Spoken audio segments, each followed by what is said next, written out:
देखें तो अभी तक जो मैंने आपको गुण बताए, ये आपके सारे पर्सनल ट्रेट हैं, आपके खुद के गुण। इन गुणों की वजह से अगर ये गुण किसी के अंदर होते हैं, आपके आगे फर्दर गुणों का जन्म होता है, और वो जो गुण जन्म होते हैं वही गुण अब आपको सफलता की तरफ लेके जाएंगे। ये पार्ट 1 के गुण थे, अब मैं पार्ट 2 पे आ रहा हूं।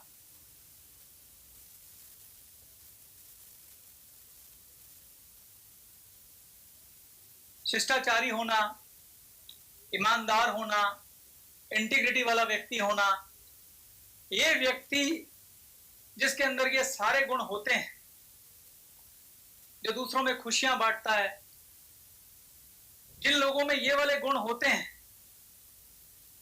वो लोग बड़े तेजस्वी होते हैं, बड़े ऊर्जावान होते हैं, बड़े एंथुसियास्टिक होते हैं। ऐसे लोग जहां जाते हैं वहां लाइट आ जाती है, रोशनी आ जाती। ये लोग जिस महफिल में जाएंगे, आप किसी ऐसे व्यक्ति को खोजिए जिन गुणों की आपने बात की है वो गुण उसके पास हैं, और जब वो आपकी महफिल में आता है तो उसको मिलके आपको कैसा लगता है। सोचिए, जो खुशियां बांटता है, जो हंसाता है, जो आपकी मदद करता है,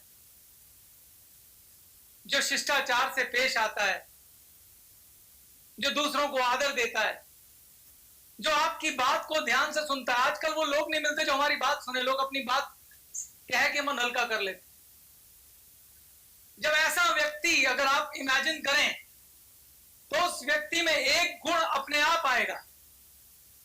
वो गुण है कि वो व्यक्ति एंथुसियास्टिक होगा,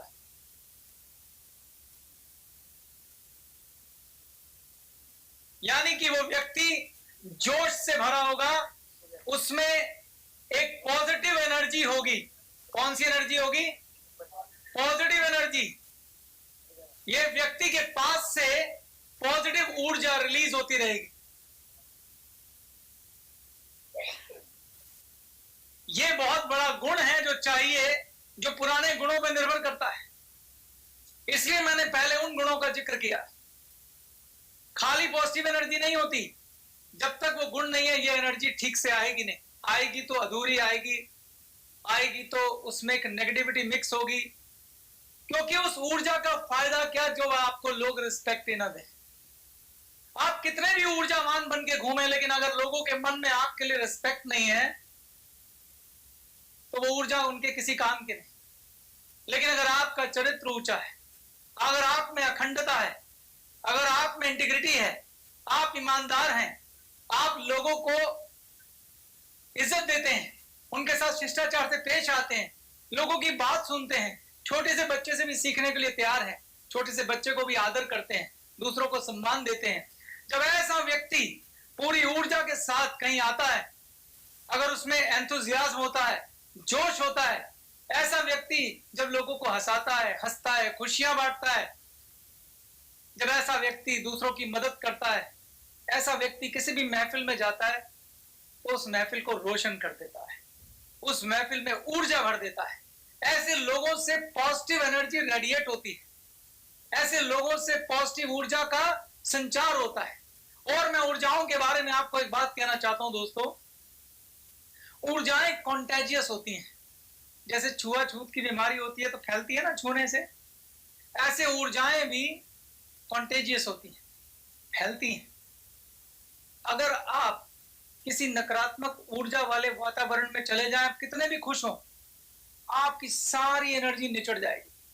अगर आप किसी नेगेटिव व्यक्ति के पास जाके थोड़ी देर बैठ जाएं, आपका सिर भारी हो जाएगा। ऐसा होता है कि नहीं होता? ठीक इसी तरीके से अगर आप किसी पॉजिटिव ऊर्जा वाले लीडर के पास चले जाएं, वो आपका सारा दुख हर लेगा। मात्र उसके साथ बैठने से ही आपके आदि समस्याएं सोल्व हो जाएंगी, बात करने की जरूरत ही नहीं हो, क्योंकि वो व्यक्ति ऐसी ऊर्जा निकालता है अपने अंदर से कि आपकी सारी नेगेटिव ऊर्जा को खा जाता है। ऐसा व्यक्ति चाहिए होता है लीडर बनने के लिए। यहां से असली शुरुआत होती है दोस्तों,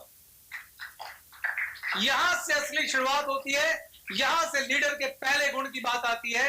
ऐसा व्यक्ति, इन सभी गुणों को मिला के जो गुण तैयार होता है, उस गुण को बोलते हैं पॉजिटिव ऊर्जा वाला व्यक्ति। खाली पॉजिटिव बातें करने वाला नहीं चाहिए, पॉजिटिव चरित्र वाला चाहिए। जब ऐसे गुण किसी व्यक्ति के पास होते हैं, ऐसे व्यक्तियों के चरणों में झुकने का मन करता है, उनको सुनने का मन करता है, उनको फॉलो करने का मन करता है, उन्हें अपना प्रेरणा स्रोत बनाने का मन करता है, उनको अपना मार्गदर्शक बनाने का मन करता है। सिर्फ इतने से गुणों से ही इतना प्रभाव आ जाता है। अभी गुण और भी बाकी हैं, लेकिन ये सारे गुण बड़े महत्वपूर्ण हैं। पॉजिटिव ऊर्जा वाले आदमी का एटीट्यूड पॉजिटिव होता है। अब इन गुणों का बखान कर रहा हूं मैं। पुराने गुण नहीं तो इन गुणों का कोई मान्यता नहीं। पुराने गुण पहले चाहिए, उनके साथ आपके पास पॉजिटिव एटीट्यूड होना चाहिए। वैसे ये उनमें होता ही है, लेकिन फिर भी आपको समझाने के लिए मैं इसको डिवाइड करके समझा रहा हूं। पॉजिटिव एटीट्यूड आप सबको पता है क्या होता है। पॉजिटिव एटीट्यूड यानी कि पॉजिटिव दृष्टिकोण। दृष्टिकोण का मतलब होता है हर चीज में कुछ अच्छा ढूंढने का प्रयास।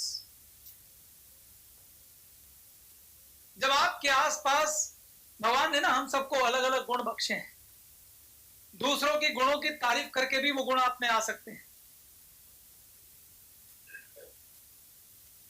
4 गुण मेरे में है, 4 गुण सरबजीत में है, 4 गुण संजय में है, 4 गुण सुमित में है, 4 कुश में है, 4 रमनीक में है।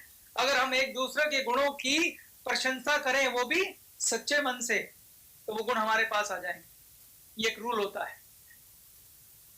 मैंने ये बात इसलिए बोली आपको क्योंकि हमारे पास, मेरे ग्रुप में भी जो सबसे ज्यादा पॉजिटिव एटीट्यूड वाला कोई व्यक्ति मैंने देखा, तो उसका नाम है रमनीक सिंह।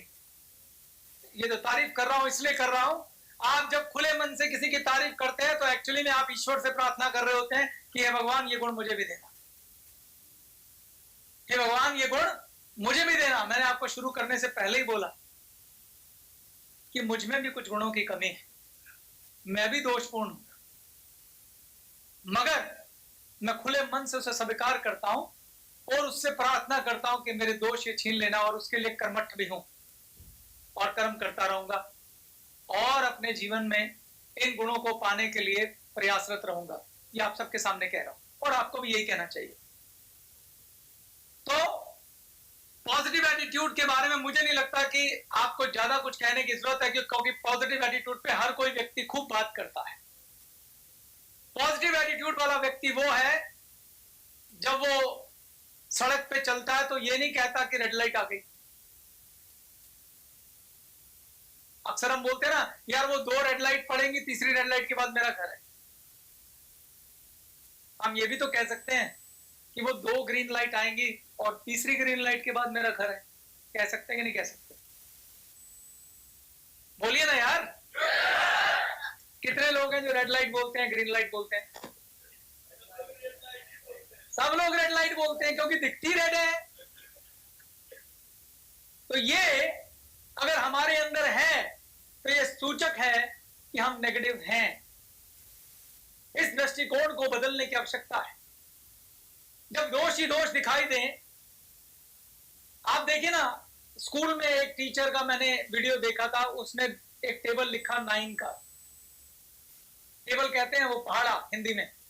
9 एकम 9, 9 दूनी 18, 9 तिया 27, 9 चौक 44, 9।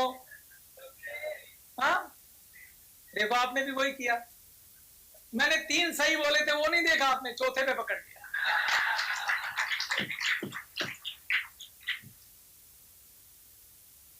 वो पूरा पहाड़ा ठीक लिख देगा, हम फट से बोलेंगे अरे सर वो गलत। देखिए, गलत पकड़ने में बुराई नहीं है, मगर समस्या यह है कि आपने 9 के बारे में नहीं बात की।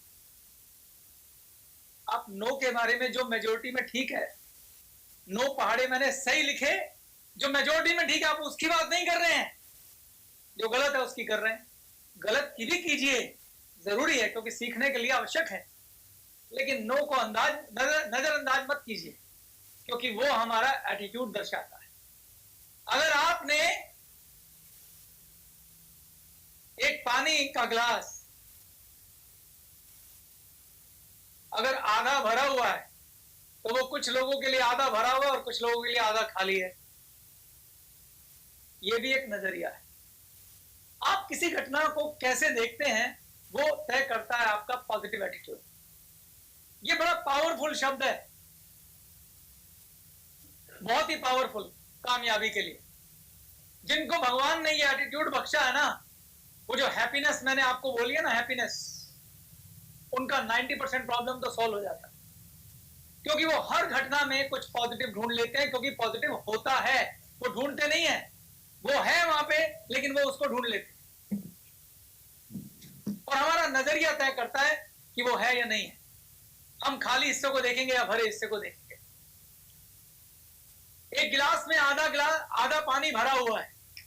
जो लोग कहेंगे ये गिलास आधा खाली है, उनको तनाव होगा, क्योंकि उन्हें लगेगा पानी है नहीं। और जो लोग कहेंगे आधा भरा हुआ है, उन्हें तनाव नहीं होगा, उन्हें संभावनाएं दिखेंगी, उन्हें अपॉर्चुनिटी दिखेगी, उन्हें रिसोर्सेज दिखेंगे। क्योंकि दोस्तों, आप अपने जीवन में जब सफलता की यात्रा पर जाते हैं,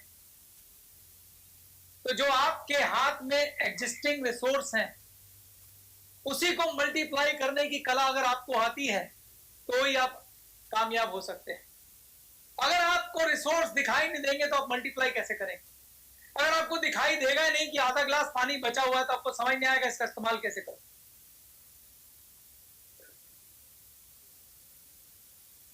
लोग एक बहाना मैनेजमेंट करके अपनी असफलताओं को छुपाते हैं, और उसके पीछे उनका नेगेटिव एटीट्यूड जिम्मेदार होता है।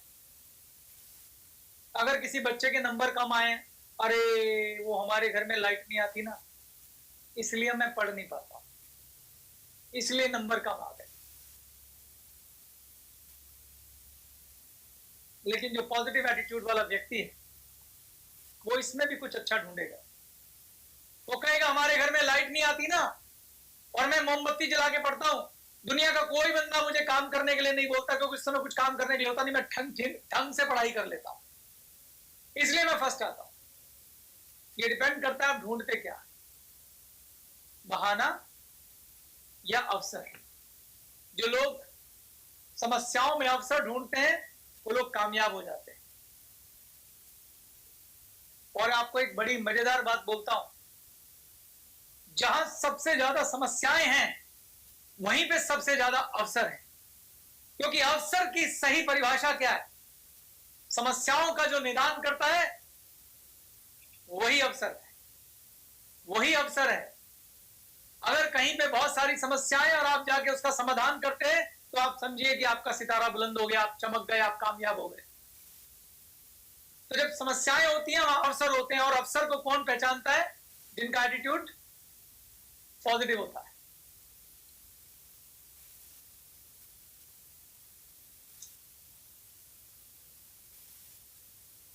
जिन लोगों का एटीट्यूड पॉजिटिव होता है, जो लोग ऊर्जावान होते हैं, पॉजिटिव एटीट्यूड की ही संतान है।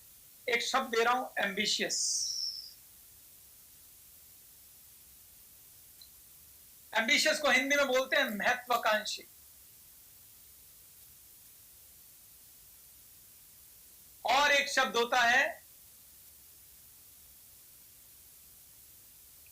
जिसके पास पॉजिटिव एटीट्यूड नहीं है, वो महत्वाकांक्षी हो नहीं सकता।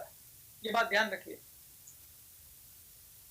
जिसके पास चीजों को देखने का पॉजिटिव नजरिया नहीं है, वो महत्वाकांक्षी भी नहीं हो सकता। महत्वाकांक्षी का मतलब होता है जो जीवन में कुछ कर गुजरना चाहता है, जो कुछ बदल देना चाहता है, जो कोई बड़ा बदलाव लाना चाहता है, जो अपने सपनों को पूरा करना चाहता है, जो किसी बड़ी समस्या का समाधान करना चाहता है। ऐसे लोग महत्वाकांक्षी होते हैं। जो किसी अवसर का फायदा उठा के कुछ बड़ा करना चाहता है, वो लोग महत्वाकांक्षी होते हैं। मैंने आपको बोला, अवसर समस्याओं की संतान है। जो लोग समस्याओं में अवसर नहीं ढूंढ पाते, उनकी महत्वाकांक्षा खोखली है। जिसके पास पॉजिटिव एटीट्यूड नहीं है, वो बदलाव नहीं कर सकता। आप लोगों को सुनेंगे अक्सर ये कहते हुए, अरे हमारे देश में कुछ बदल नहीं सकता। बोलते हैं लोग, बोलते हैं कि नहीं? अरे यहाँ तो ऐसे ही चलेगा, यहाँ कभी कुछ नहीं सुधरेगा, यहाँ करप्शन कभी खत्म नहीं होगी, ये चोरी चकारी चलती रहेगी। ये लोग कौन है? पॉजिटिव एटीट्यूड वाले हैं या नेगेटिव एटीट्यूड वाले? क्या आप इनको महत्वाकांक्षी कह सकते हैं? क्या ये लोग देश बदलने की बात का ख्वाब देख सकते हैं? क्या ये लोग बड़े सपने देख सकते हैं? क्या ये लोग उनको बदलने का प्रयास कर सकते हैं? तो पॉजिटिव एटीट्यूड की संतान है महत्वाकांक्षा। जिसके पास पॉजिटिव एटीट्यूड नहीं है वो महत्वाकांक्षी भी नहीं हो सकता। तो मैं वापस आता हूं, जो मैंने पहले आपको गुण दिए थे, उन गुणों की संतान कौन है? ऊर्जा, पॉजिटिव ऊर्जा, पॉजिटिव एटीट्यूड। पॉजिटिव एटीट्यूड के संतान है महत्वाकांक्षा। और जिसको जो पॉजिटिव एटीट्यूड नहीं रखता, जिसके पास पॉजिटिव ऊर्जा नहीं है, जो जोशीला नहीं है, जो पॉजिटिव एनर्जी रिलीज नहीं करता, जो हर घटना में पॉजिटिव नहीं ढूंढता, वो अच्छा लीडर नहीं हो सकता। आपने वो पिक्चर देखी है? संजय दत्त की वो पिक्चर आई थी, जादू की झप्पी। मुन्ना भाई एमबीबीएस देखिए आप सबने? उस पिक्चर का सारा क्रक्स क्या था? क्या संजय दत्त क्या मुन्ना भाई डॉक्टर था? उसके पास सिर्फ ये गुण थे, और इस गुण से उसने उस हॉस्पिटल में एक पैरालिटिक व्यक्ति को खड़ा कर दिया। इतनी ताकत एक लीडर के अंदर होती है दोस्तों, इतनी ताकत एक लीडर में होती है। और वो अपनी पॉजिटिव ऊर्जा से एक पैरालिटिक व्यक्ति को भी खड़ा कर सकता है, क्योंकि वो उसमें विश्वास भर देता अपनी ऊर्जा से। तो उसकी नकारात्मकता को, नेगेटिव एटीट्यूड को जला के राख कर देता है, उसको लीडर कहते हैं। वो एक व्यक्ति को उसके गुणों से उसकी पहचान करवाता है, उसे लीडर कहते हैं। लेकिन मैंने बोला, जब तक आप खुद दीपक नहीं हैं, आप दूसरा दीपक नहीं जला सकते। अब दीपो भवा, पहले खुद दीपक बनना होगा, पहले ये गुण अपने अंदर लाने हो। जब आप ये गुण लाएंगे तो आप लीडर कहलाएंगे, और जब इन गुणों से दूसरों के घर रोशन करेंगे तो आप महान लीडर कहलाएंगे, ग्रेट लीडर्स कहलाएंगे। अभी बात खत्म नहीं हुई है, अभी चल रहा है। मैंने अपनी तर्ज चेंज की है ताकि आपके दिमाग में बात घुसा सकूं। अब जो व्यक्ति महत्वाकांक्षी होता है, जिस व्यक्ति के पास ख्वाब होते हैं, जिस व्यक्ति के पास सपने होते हैं, इन ऊर्जाओं के साथ वो कैसे अपने ख्वाबों को पूरा करता है, स्वार्थ के ख्वाब भी और परमार्थ के ख्वाब भी। अपना भी जीवन बदलता है और वो व्यक्ति देश भी बदलता है। ऐसा लीडर में एक और गुण होता है, और वो गुण है विजन। विजन को हिंदी में कहते हैं दूरदर्शिता। मेरी हिंदी के लिए क्षमा करना, बार बार बोल रहा हूं। दूरदर्शिता क्या होती है? दूरदर्शिता कोई बताएगा? दूरदर्शिता के मतलब हुआ कि दूर का सोच रखने वाला, यानी कि कोई भी काम करने से पहले नजदीक का फायदा नहीं बल्कि दूर का नुकसान हम लोग को देखना चाहिए। बहुत अच्छा, बहुत बढ़िया, थैंक यू सर। शाबाश, बहुत बढ़िया।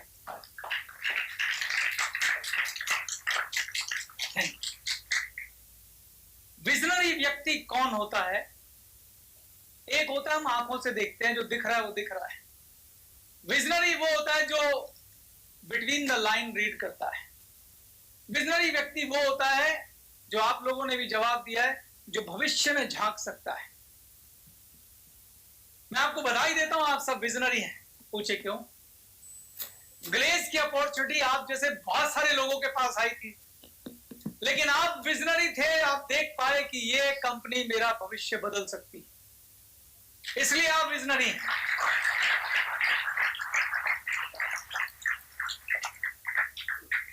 तो जब आप देख पाते हैं जो घटना भी घटी नहीं है, जहां पे आपको एंटिसिपेट करना पड़ता है, अंदाजा लगाना पड़ता है, जहां आपको कैलकुलेटिव रिस्क लेना पड़ता है, जहां आपको मालूम नहीं है क्या होने वाला है, वहां आप अपने सारे तर्क लगाते हैं, खुले मन से उस अवसर को, उस समस्या को समझने की कोशिश करते हैं। इतिहास गवाह है, इस दुनिया में जितने बड़े बदलाव हुए हैं वो विजनरी लोगों ने किए हैं, जो देख पाए थे कि कल क्या होने वाला है। वो लोग जिन्होंने एक छोटी सी शुरुआत की और बड़े बड़े आंदोलन में कन्वर्ट हो गई, वो लोग विजनरी कहलाते हैं। वो लोग जिन्होंने एक छोटा सा बिजनेस शुरू किया और मेहनत करते करते उसको दुनिया की सबसे बड़ी कंपनी बना दिया, उसको विजनरी कहते हैं। मैं आपको बता दूं दोस्तों, इस दुनिया में जितने भी रईस लोग हैं उसमें से सिर्फ 10% हैं जो रॉयल फैमिली में पैदा हुए हैं। 90% लोग जमीन से उठ के ऊपर गए हैं, आप जैसे लोगों की तरह, मेरे जैसे लोगों की तरह। और ये विजन ही है जो इन लोगों को दूसरों से अलग करता है। और विजनरी होने का गुण, उसके लिए कोई स्पेशल बात नहीं चाहिए, उसके लिए पहले वाला गुण चाहिए, when you are open to listen everybody। जब आप दूसरों को सुनने के लिए खुले मन से तैयार होते हैं, जब आप दूसरों के बारे में कोई राय पहले से कायम नहीं करते हैं, चाहे वो अवसर हो, चाहे वो समस्या हो या बदलाव हो। 3 शब्द दे रहा हूं मैं, क्या? समस्या, अवसर और बदलाव। ये तीनों स्थिति को निपटने के लिए विजनरी लोग चाहिए। क्या वर्ड यूज कर रहा हूं मैं? अवसर यानी कि अपॉर्चुनिटी। अपॉर्चुनिटी उन्हें नसीब होती है जो विजनरी होते हैं, और विजनरी वो होते हैं जो खुले मन से दूसरे की बात को सुनते हैं, खुले मन से उसके ऊपर तर्क करते हैं, खुले मन से उसकी गहराई में जाते हैं और खुले मन से उसका आकलन करते हैं और फैसला लेते हैं। अवसर हो या समस्या हो, या फिर तीसरी चीज क्या है? बदलाव हो। क्योंकि कोई भी बदलाव होता है लोगों को पसंद नहीं आता, और जिन लोगों को बदलाव पसंद नहीं आता वो विजनरी नहीं होते। जो बदलाव का आकलन करते हैं वो विजनरी होते हैं, क्योंकि बदलाव अपने साथ अवसर लाता है। अगर बदलाव इस धरती में नहीं होता तो इतनी तरक्की नहीं होती। हर तरक्की एक बदलाव का सूचक है। हम पहले बैलगाड़ी पे चलते थे, बैलगाड़ी पे से हम साइकिल पे आए, साइकिल से बाइक पे आए, बाइक से कार पे आए, कार से हवाई जहाज पे आए। ये सब बदलाव हैं। और जिन जिन लोगों ने इनकी पहली पहली यात्राएं की, जिन जिन लोगों ने इनको बनाया और इनके बारे में सोचा, वो सब वो थे जो भविष्य में देख पाए, और वो विजनरी थे। कौन थे? विजनरी लोग मशाल लेके सबसे आगे चलते हैं। विजनरी लोग बदलाव के नायक होते हैं। विजनरी लोग समस्याओं के समाधान करने वाले व्यक्ति होते हैं। विजनरी लोग अवसर के फायदे उठाकर करोड़ोंपति अरबोंपति हो जाते हैं। तो विजनरी शब्द बहुत ही ताकतवर है, मगर फिर से बोल दूं, विजनरी के साथ ये सारे गुण चाहिए। अगर विजनरी पॉजिटिव एटीट्यूड वाला नहीं है, अगर विजनरी पॉजिटिव ऊर्जा वाला नहीं है, अगर विजनरी महत्वाकांक्षी नहीं है, अगर विजनरी के पास बहुत सारे गुण नहीं है, तो किसी काम का नहीं है विजन। इस बात को एक बड़े प्यारे उदाहरण से समझाता हूं। आज मैं बड़े सारे लीडरशिप के गुण की बखान करने वाला हूं। आपका एक महान नायक बनना इस बात पे निर्भर करता है कि आपके पास नंबर 1 सारे के सारे गुण होने चाहिए, और नंबर 2 सही अनुपात में होने चाहिए। अनुपात को समझिए तो बैलेंस, सब कुछ चाहिए और बैलेंस में चाहिए। इसको एक उदाहरण से समझाने का प्रयास करता हूं। आपने कभी अपनी माताजी को सब्जी बनाते हुए देखा है? देखा है? हम सबकी फेवरेट अलग अलग सब्जियां होती हैं। किसी की छोले की सब्जी होती है, किसी की शाही पनीर होती है, किसी की कढ़ाई पनीर होती है, किसी की दाल मखनी होती है। किसी भी सब्जी का एग्जाम्पल उठा लीजिए जिसको आपने अपनी माताजी को बनाते हुए देखा है। एक स्वादिष्ट सब्जी बनना किस बात पे निर्भर करता है? मान लीजिए हम शाही पनीर की सब्जी बना रहे हैं। अगर आप सबसे बढ़िया शाही पनीर ले आए तो क्या सब्जी स्वाद बनेगी? गारंटी है? नो। उस सब्जी में बहुत सारे मसाले गिरते हैं। अगर सारे के सारे मसाले उस सब्जी में गिरे, सही अनुपात में गिरे, सही टेम्परेचर पे उसे कुक किया जाए, जितना कुक करना है उतना ही कुक किया जाए, और आपकी माताजी की लीडरशिप वो सब हो, आपकी माताजी की स्किल हो, तब जाके वो सब्जी स्वाद बनेगी। एग्री और डिसएग्री? अगर आपकी माताजी उस सब्जी में खाली नमक डालना भूल जाए, बाकी सब कुछ डाल दे, क्या सब्जी स्वादिष्ट बनेगी? ऐसे ही कामयाबी है, ऐसी ही लीडरशिप है दोस्तों। कोई भी गुण जब उसमें अनुपस्थित होता है वो सारे गुणों को अफेक्ट करता है। आप ये नहीं कह सकते कि ये वाला गुण हो गया तो चल गया, बाकी नहीं है तो कोई बात नहीं। बाकी को भी पाने का प्रयास करना है, बाकी के गुणों को धारण करने का प्रयास करना है, मान्यताओं को पीछे छोड़कर वास्तविक सत्य को अपनाना है। उससे आपके पास लीडरशिप आएगी। चलें आगे।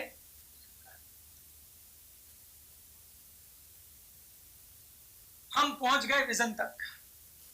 एक अच्छे लीडर ने विजन देखा, जैसे आपने ग्लेज का विजन देखा, आपने नेटवर्किंग शुरू की, अपना बिजनेस खड़ा करना शुरू किया, लेकिन ये बिजनेस आपको आपकी सफलता की चरम सीमा तक पहुंचाएगा, ये इस पर डिपेंड करता है कि आप आगे इस अवसर के साथ, इस अपॉर्चुनिटी के साथ, आप ग्लेज के साथ कैसा व्यवहार करते हैं। यानी कि अगर आप विजन के बाद फैसला लेने वाले हैं तो उसके लिए आपको एक और गुण की जरूरत है, वो है साहस, यानी कि करेज।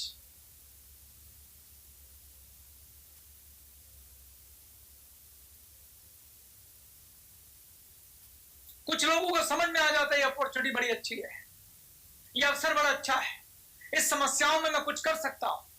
जैसे आज आपने एक समस्या सुबह समझी, बहुत सारे लोगों के मन में बड़ा कुछ ख्याल आया होगा, मैं इस समस्या में कुछ कर सकता हूं, इस समस्या को ऐसे सॉल्व किया जा सकता है, ऐसे सॉल्व किया जा सकता है। लेकिन कुछ लोगों का ये विजन उनके यहीं रह जाता, वो फैसला नहीं लेते,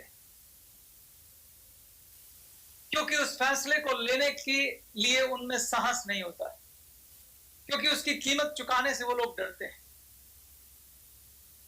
क्योंकि वो रिस्क का आकलन नहीं करते।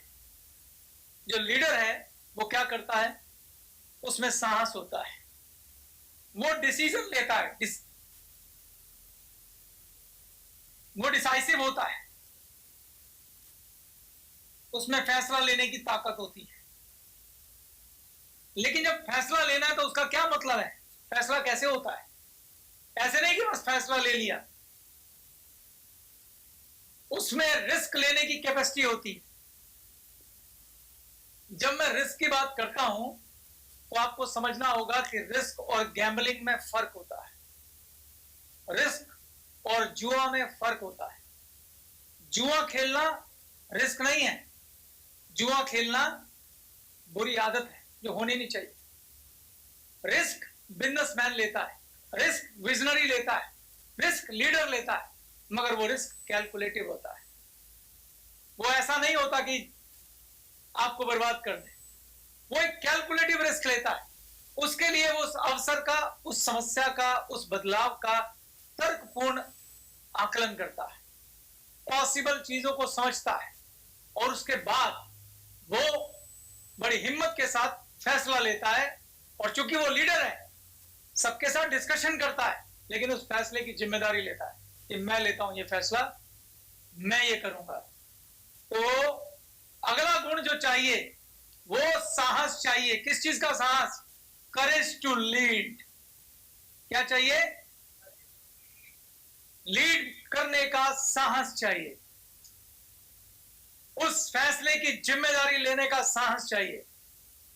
जब मैंने डायरेक्ट सेलिंग की थी तो मुझे मालूम था कि मेरे पिताजी मेरे साथ क्या करेंगे जब उन्हें पता चलेगा, मेरे कॉलेज के दोस्त मेरे साथ क्या व्यवहार करेंगे, मेरी मजाक उड़ाएंगे, बोलेंगे कि तू बीएससी ऑनर फिजिक्स करके, फिजिक्स का टीचर करके ये कौन सा काम शुरू कर दिया है। ये सब चीजों के डर, फियर सब था मेरे पास, और मुझे यकीन है ऐसे डर से आप लोग भी निकले होंगे। लेकिन उसमें जो हमारा विजन कह रहा था, जो मेरे दोस्तों को दिखाई नहीं दे रहा था, मेरे घर वालों को दिखाई नहीं दे रहा था, जो हमने देखा था, आपने देखा था, उस विजन के आधार पे जो साहस के साथ फैसला लेना था, वो करेज होना चाहिए। कैलकुलेटिव रिस्क उठाना था, वो करेज होना चाहिए। और उस करेज से ही आप अगला कदम उठाएंगे। वो अगला कदम क्या होगा? जब आपने विजन लिया, जब आपने रिस्क कैलकुलेट किया, जब आपने फैसला लिया, फैसला लेने के बाद अगला कदम क्या उठाएंगे? क्या करेंगे आप? नेक्स्ट स्टेप क्या होगा?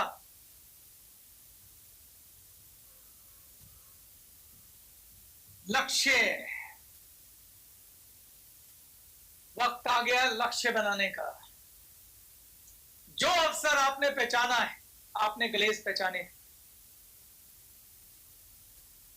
मैंने अभी वो माता का लक्ष्य लिया है। जो विजन आपने देखा है, जिस समस्या को सॉल्व करने के लिए आप आगे आए हैं, जिस अवसर के लिए आप आगे आए हैं, जिस बदलाव के लिए आप आगे आए हैं, अब उसका लक्ष्य बनाने का वक्त आ गया है। क्योंकि आपने फैसला ले लिया कि मैं करूंगा, और जब मैं करूंगा तो क्या करूंगा ये पता होना चाहिए। मुझे कहां पहुंचना है मुझे पता होना चाहिए। मेरा लक्ष्य क्या है मुझे पता होना चाहिए। और यहां पे ये लक्ष्य बनाया जाना चाहिए। सपनों में और लक्ष्यों में क्या फर्क होता है मुझे मालूम है, आप में से ज्यादातर लोगों को पता है। सपना वेग होता है, मुझे घर चाहिए, ये सपना है। लेकिन मैं इस घर को अगर लक्ष्य में बदल दूं तो क्या लक्ष्य होगा, कौन बताएगा? मुझे एक शानदार घर चाहिए, ये सपना है। इसका लक्ष्य में बदल के कौन बताएगा? आप बताइए। ये लेडी हैं, इनको दीजिए mic.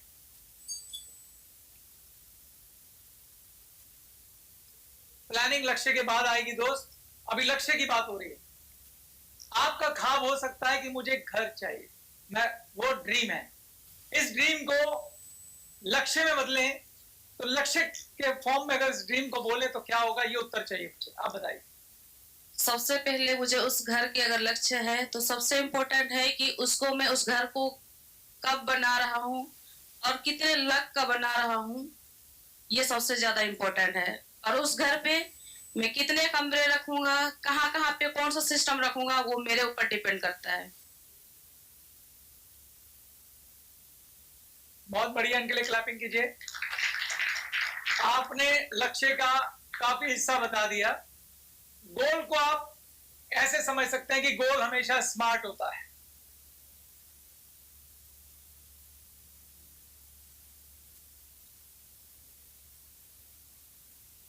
Specified, measurable, achievable, time bound और रियल। बैठे। Thank you. किरण के लिए क्लैपिंग करिए प्लीज।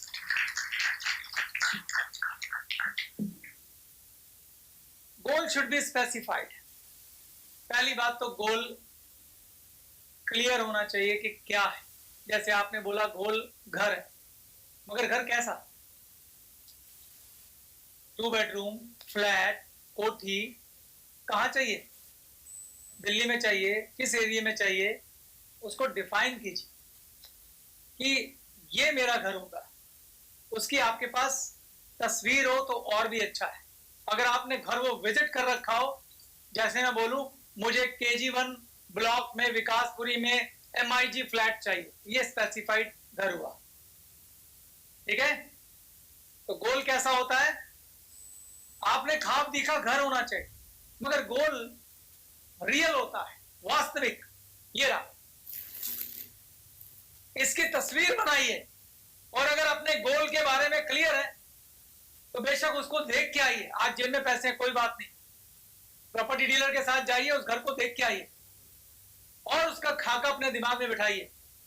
क्योंकि जो हकीकत बननी है उसका पहला स्टेप है कि आपकी सोच में उसका बीज डलना चाहिए। और बीज जब डाला जाता है तो आपको पता होता है कि कौन सा पौधा उगेगा। अगर गेहूं उगाना हो तो बाजार से कौन सा बीज लाते हो?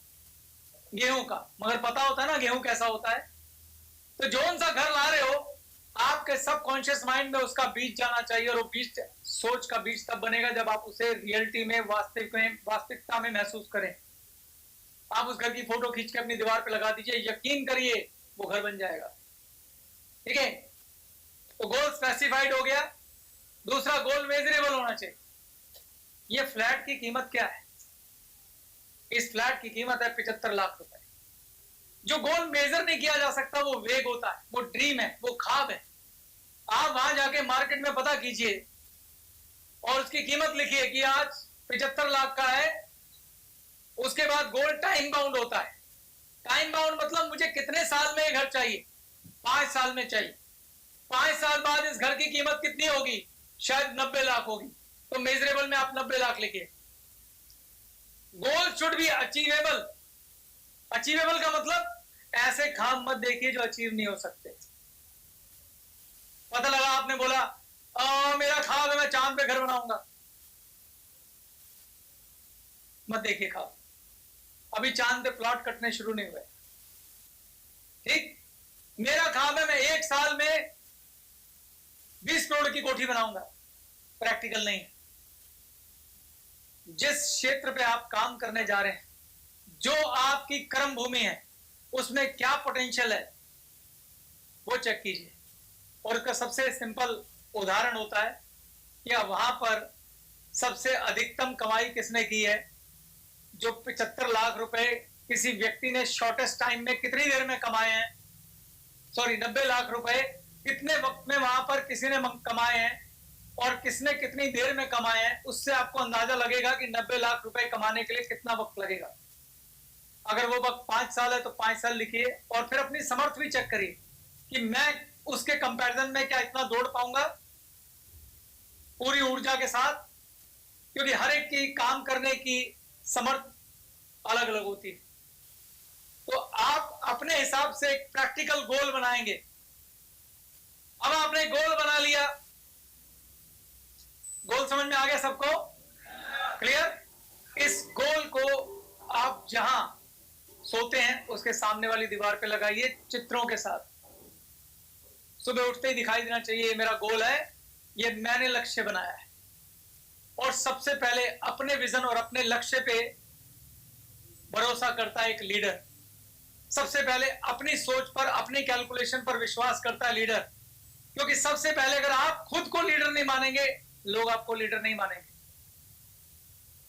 तो जब आप गोल बनाते हैं तो एक practical, real, time bound, smart गोल बनाइए। और गोल बनाने के बाद अगली चीज क्या है? अगला सवाल एक लीडर पूछता है कि मैं इस गोल को पूरा कैसे करूंगा। क्योंकि ये गोल प्रैक्टिकल है तो इसके बाद जरूरत होती है किसकी? प्लानिंग की, स्ट्रेटेजिक प्लानिंग।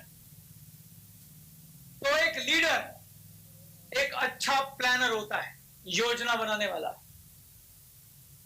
महात्मा गांधी ने अगर योजना नहीं बनाई होती तो इतना बड़ा आंदोलन खड़ा नहीं होता। हर बड़ा अचीवमेंट के पीछे एक अच्छा गोल, एक अच्छा लक्ष्य और उस लक्ष्य को पूरा करने के लिए एक कार्य योजना। तो एक अच्छा लीडर एक अच्छा प्लानर होता है। मैं सरबजीत सिंह से बोलता हूं कि वह आपसे अब तक जो कुछ हुआ है उसके बारे में पूछ ले।